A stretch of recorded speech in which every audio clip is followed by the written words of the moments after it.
Hello guys, welcome to sports टिल से। और आप सबको मुबारक हो, हमने T20 इंटरनेशनल 2024 वर्ल्ड कप जीत लिया है। तो आप ये लगा लो, मेरी खुशी का अंदाज़ा इस बात से आप लगा सकते हो कि कल तक आपके सामने जो होस्ट था वो एक आम सा होस्ट था, लेकिन आज जो आपसे बात कर रहा है वो एक ऐसे देश का होस्ट है जो कि T20 2024 के वर्ल्ड कप विनर टीम है।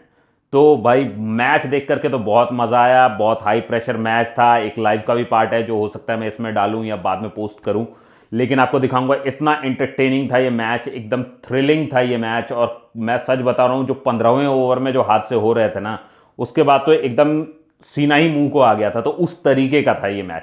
तो सबसे पहले अगर रिव्यू की बात करें, अगर सबको स्टैट्स में, जिन लोगों को स्टैट्स में इंटरेस्ट है, अगर उनके बारे में बात करें, तो भाई इंडिया ने पहले बैटिंग चुनी थी और बैटिंग करते हुए 176 बनाए थे। और 176 बनाए थे 7 विकेट के नुकसान पे। 59 बॉल में 76 रन मारे थे विराट कोहली ने। 31 बॉल में 47 रन बनाए थे अक्षर पटेल ने। और 16 बॉल में 27 रन बनाए थे शिवम दुबे ने। तो जैसे कि मैंने आपको कहा था कि भाई अब हमें सिर्फ रोहित शर्मा पे भरोसा है। लास्ट मैच में विराट कोहली और शिवम दुबे ने अपना फ़र्ज़ पूरा कर दिया, और इनकी मेहनत से और अक्षर पटेल की मेहनत से, जो सही टाइम पे उनको भेजा गया, उस स्ट्रैटेजी से इंडिया ने 176 रन बनाए 7 विकेट खो करके। उसके बाद जो साउथ अफ्रीकन टीम से थोड़ा इंपैक्ट जिस बॉलर का ज़्यादा रहा वो नौखे था, जिसने 26 रन देकर के 2 विकेट लिए 4 ओवर में। लेकिन जब बैटिंग करने आई साउथ अफ्रीका की टीम, भाई पहले तो ऐसा लगा ही नहीं कि इनकी पार्टनरशिप टूटेगी, लेकिन उसके बाद जल्द ही जो वो एक विकेट गिरा और एक दो विकेट जो गिरे, उसके भरोसे ऐसा लगने लगा कि मैच में हमारी थोड़ी वापसी हुई। तो एकदम कांटे पे चल रहा था मैच, मतलब कभी इधर कभी उधर, उस तरीके से चल रहा था। फिर भी एंड आते आते भाई जो सबसे इंपैक्टफुल पारियां रही, उसमें 27 बॉल में 52 रन बना दिए थे क्लासन ने। और उनसे पहले डीकॉक बहुत डेंजरस दिख रहे थे, 39 रन बनाए थे उन्होंने 31 बॉल में, लेकिन डेंजरस बहुत दिख रहे थे। मतलब अगर वो कैच आउट नहीं होते ना, तो मुझे तो पूरी उम्मीद थी कि पूरा मैच फंस जाएगा। और वही सेम चीज फील हुई जब क्लासन आ चुके थे।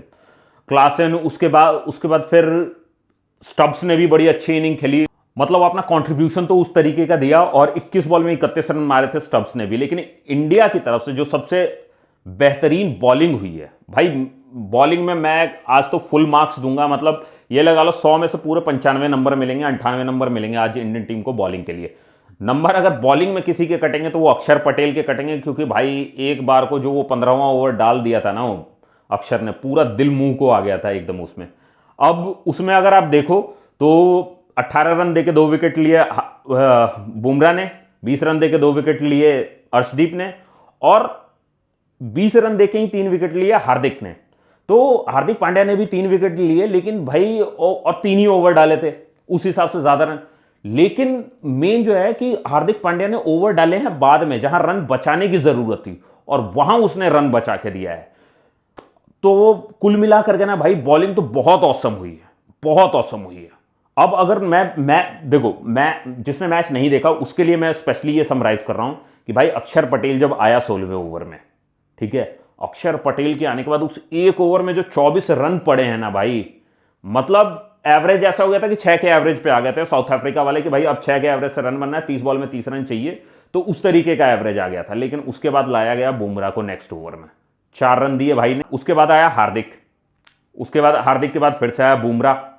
तो नेक्स्ट टाइम फिर वही 2 रन 1 विकेट, 4 रन 1 विकेट ऐसे चल रहा था। हार्दिक ने भी 4 रन देकर के 1 विकेट ले लिया, फिर बुमराह ने 2 रन देकर के 1 विकेट ले लिया नेक्स्ट ओवर में। उसके बाद आया अर्शदीप। अर्शदीप से भाई मैं सबसे ज्यादा डरा हुआ था कि कहीं आज अर्शदीप की लाइन लेंथ बिगड़ी तो आज पूरा गेम ही खत्म हो जाएगा। लेकिन भाई क्या मतलब, जहां जरूरत थी ना वहां अर्शदीप ने करके दिया है भाई। तो आज तो भाई को फुल मार्क्स, और साथ में बल्ले बल्ले भी दिया जाएगा कि भाई आज उसने ना, मतलब इस जीत में जितना कंट्रीब्यूशन सबका है ना, मतलब उसका 2-4% ज्यादा ही होगा। तो आज उस तरीके से उसने बॉल निकाली है, और बॉल उसकी लहराई भी थी। तो मतलब बहुत अच्छी बॉलिंग की है अर्शदीप ने। डीकॉक से जो उसने छक्का खाया भी था, उसके बाद विकेट भी निकाल के दिया, उस तरीके से उसने फंसाया भी है उसे। तो उस तरीके से आज अर्शदीप ने बॉलिंग की। और उसके बाद एंड में जो हार्दिक पांड्या ने निकाला है ओवर, भाई डरा हुआ तो मैं बहुत था, लेकिन फिर जो वो कैच आउट हुआ है, और सूर्या का कैच, अरे क्या गजब कैच पकड़ा है सूर्या ने। वो लास्ट टाइम पे वो थ्रो मारा था, आज ऐसा कैच पकड़ा है, इतना जबरदस्त कैच पकड़ा है ना कि ये लगा लो कि कैचेस विंस मैचेस वाली बात उसी कैच से अब शुरू होगी। कि भाई अगर वो कैच छूटता ना तो वो पक्का वो छक्का हो जाता और गेम खत्म हो जाता। लेकिन वहां से जो उसने कैच पकड़ा है, मतलब जो आखिरी उम्मीद थी ना, वो भी खत्म कर दी इन्होंने, हार्दिक पांड्या और सूर्या ने मिलकर के। और उसके बाद जो मैच जीते, वो खुशी हुई है, उतना चिल्लाएं, मुझे लगता है कि ज्यादा देर अभी इसके बाद भी चिल्लाना है तो अभी हो सकता है मेरा गला बैठ जाए, तो कल मैं शायद शूट ही नहीं कर पाऊंगा, तो उस तरीके से हो सकता है दूसरी वाली वीडियो लेट हो जाए। लेकिन उसके बावजूद ये बहुत out of the world experience था कि एकदम लाइव आप देख रहे हो, और उस तरीके से जीतते हुए जब देखा ना, जैसा हम लोग रोहित के लिए बहुत इमोशनल थे, विराट के लिए बहुत इमोशनल थे, क्योंकि भाई दोनों भाई की कैप्टनसी में ना कोई कप नहीं था और फाइनली ये आ गया, तो उन दोनों के लिए बहुत इमोशनल थे। हार्दिक पांड्या को रोते हुए देख करके यार वो इमोशन फूट रहा था कि उस बंदे ने पिछले 3 महीने में किस किस का हेट नहीं झेला है, लेकिन आज इस बार मतलब रोहित ने भी उसको किस करके ना ये बोल दिया कि भाई अगला पिछला सब माफ, और जो कप जीता है ना वो तो बस out of the world feeling है। तो रोहित शर्मा की कैप्टेंसी में जो हम जीत, जो हो गया सो हो गया, अब इतना आसान नहीं होगा रेप्लिकेट करना। बस यही उम्मीद करो कि इसी फॉर्म को बरकरार रखे अपनी टीम। उसके बाद मैन ऑफ द मैच बने अपने विराट कोहली। जाहिर सी बात है यार, एक्सपेक्टेड था जो परफॉर्म उन्होंने किया है आज के मैच में। देखो, मैं आज कोई भी ऐसी बात नहीं कहूंगा जो विराट कोहली का, या मतलब कुछ भी क्रिटिसाइज करने के लिए कुछ नहीं बच जाता है, क्योंकि जिस मैच में हमें जरूरत थी ना, उस मैच में उन्होंने रन बनाए हैं। और इस मैच इसमें मैं कहीं भी ये नहीं कह सकता हूं कि स्ट्राइक रेट ऐसा था या वैसा था, या ये गलत ये सही भाई, क्योंकि वो 76 रन अगर नहीं आते ना तो आज रोहित जल्दी चला गया था, तो दोनों भाई में से एक का चलना तो बनता था, और आज वो काम किया है विराट कोहली ने। तो ये तो आज सब कुछ सबको माफ है, क्योंकि देखो स्टार्टिंग में ऋषभ के ग्लव से भी बॉल निकल रही थी, भाई गुस्सा तो बहुत आ रहा था उस समय भी, तो ऋषभ के हाथ से बॉल निकल रही थी। फिर अक्षर पटेल ने जो वो 24 रन खाए हैं वो अलग ही लेवल था। ये देखते देखते ना, मतलब जहां इजी गेम था वहां से, उस इजी गेम से उसको टफ बना लिया था हमने, तो इतना सब कुछ हो गया था गेम में। अब इसके बाद और कुछ होना नहीं रह गया था, लेकिन जिस तरीके से एग्जीक्यूट हुआ है ना मैच, भाई मैं एंड में जब 30 पे 30 चाहिए था, उसके बाद सब कुछ रोहित शर्मा पे डाल करके, और मैं तो भूल गया था, मैंने कहा कि भाई अब रोहित शर्मा ने अगर अक्षर को दी थी बॉल तो अब वही संभालेगा। लेकिन भाई मुझे ये चीज देख करके बहुत बहुत अजीब लगता है कि भाई जब मैच फंस जाता है ना, उसके बाद हमेशा बॉल बुमराह के हाथ में होती है। मैं कहता हूं उससे एक ओवर पहले दे देते ना तो शायद वो विकेट वो पहले ही निकाल देता। लेकिन ठीक है, अंत भला तो सब भला भाई, एंड में आखिर हम जीत गए, आखिर हम विनर हो गए। जिस चीज के लिए इतना वेट हो रहा था भाई, सारी पनौतियां रोक के रखी हुई थी ना। ऑस्ट्रेलिया वाले रिव्यू में हमने बोला कि उससे बदला लेना है, क्योंकि लास्ट टाइम गए थे बदला लेने, ऐसा बदला हुआ कि सारी मट्टी पलीत हो गई थी, तो वो बदला भी नहीं लिया हमने। इंग्लैंड वाले में नहीं बोला मैंने कि ये कर देंगे वो कर देंगे, भाई हमें अपनी टीम पे भरोसा रखना है। मत बोलो ये सब कि बदला बदला लेना है, भाई जो ले रहे हैं वो सही है, कप लेना है सीधे, बात ही खत्म, बदला बदला बाद में ले लेंगे। तो भाई कप जीत गए हैं, मजा आ गया। और भाई एक बहुत दिल के करीब ये बात रहेगी कि भाई player of the tournament Bumrah रहा। भाई उस बंदे की मेहनत कहीं तो उसको अप्रिशिएट करना ही था भाई, जिस तरीके से थ्रू आउट द टूर्नामेंट उसने सेंसिबल बॉलिंग की है ना, कि कहीं भी वो रास्ते से नहीं भटका।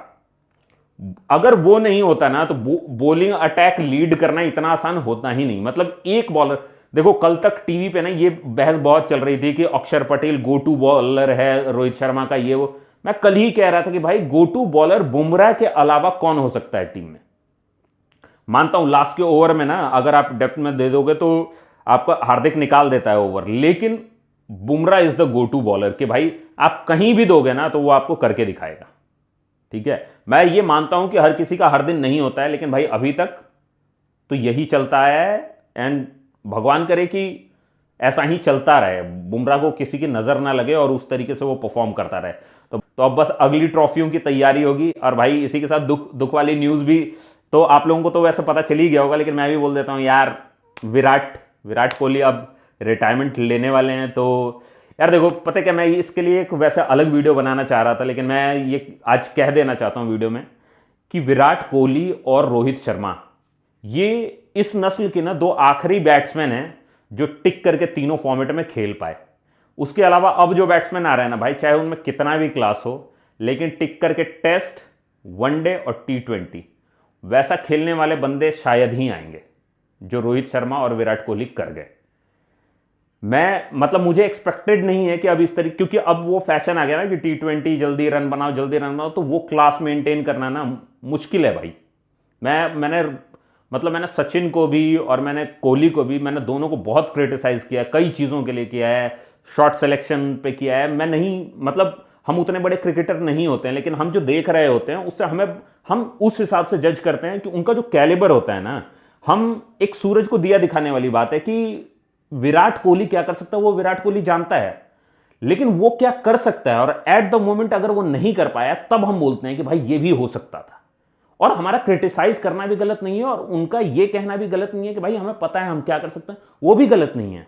वो सही कह रहे हैं, एट द मोमेंट भाई हम ही अगर खेलने जाए या हम ही कोई काम करने जाए ना, तो एट द मोमेंट आप हमेशा एट आप 100 आउट ऑफ 100 टाइम्स फोकस नहीं रह सकते हो और 100 आउट ऑफ 100 टाइम परफॉर्म नहीं कर सकते हो। बट देखने वाले को ये लग रहा होता है, क्योंकि हमें सारी उम्मीद उन्हीं 11 प्लेयर से होती है और उसमें भी एक ही कोहली एक ही रोहित शर्मा होता है, तो हमें उस तरीके की उम्मीद होती है, तो हम उस हिसाब से क्रिटिसाइज करते हैं। तो मैं बस ये एक छोटे से सॉरी के साथ मैं ये कहना चाहूंगा कि भाई हो सकता है मैंने कोहली को बहुत कुछ कहा हो, बहुत तरीके से क्रिटिसाइज किया हो, बट जो जेम्स है ना, ये जो रोहित शर्मा और विराट कोहली जो जेम्स है ना, सीरियसली इसके बाद इस तरीके के क्रिकेटर शायद बनने ही बंद हो जाएंगे जो इस तरीके से टिक के खेलें, जो जो इतना भरोसा हमें दिला पाएं कि वो इतना कुछ कर पाएंगे। तो इसी के साथ मैं अलविदा लेता हूं। अगर आपको मेरी कोई बात अच्छी बुरी लगी हो तो उसके हिसाब से आप चैनल पे वीडियो को लाइक कर सकते हो और कमेंट कर सकते हो, और साथ ही सब्सक्राइब कीजिएगा इस चैनल को। नया चैनल है, इसे सब्सक्राइब कीजिएगा, थोड़ा सा प्रमोट करो मेरे चैनल को, और सब्सक्राइब करने के बाद बेल आइकन भी ज़रूर दबा देना, ताकि कोई वीडियो बनाता हूँ, कोई अपडेट आती है क्रिकेट से रिलेटेड, अदर स्पोर्ट्स से रिलेटेड, तो आपको सबसे पहले मिल पाए। धन्यवाद। Bye bye to all Indians who are T20 world cup winners.